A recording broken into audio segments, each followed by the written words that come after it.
And too bad I didn't get a weight measurement on the black crappie we call Outlaw. He would have probably shattered some records. And if you guys recall, we also added some Florida strain bass earlier this spring from a different lake, and I knew that the fish in this pond had really good genetics, some very solid fish and good contributions to this pond. But now I want to start taking a look at some of the fish that we caught multiple times and seeing if we can get a clearer picture of the pond management over the full 2 years. And as you'll see with most of these fish, that first year they're always at or near 100%. But I want you to pay attention to jaws right there in November of 23.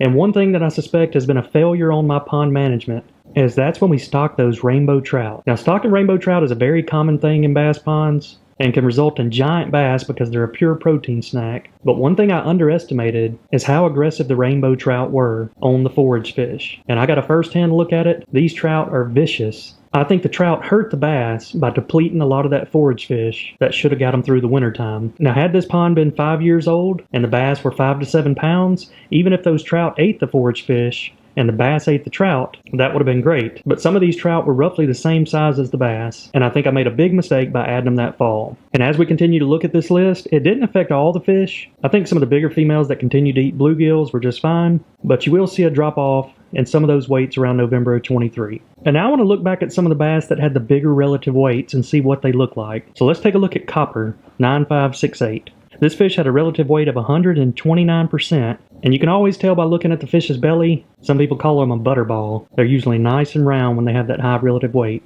So here we have another fish that's been consistently high, and that's Poseidon. And here's a look one of the last times I caught her, the big bulging eyeballs, and just a nice healthy fish, weighing 3.63 pounds in less than 2 years. That's a good growth rate. So overall, looking at these spreadsheets and relative weights, I feel like we've been pretty successful, and I'm happy to see a lot of these numbers, but I saved the best fish for last, and the one with the biggest relative weight overall is a fish we named the goat.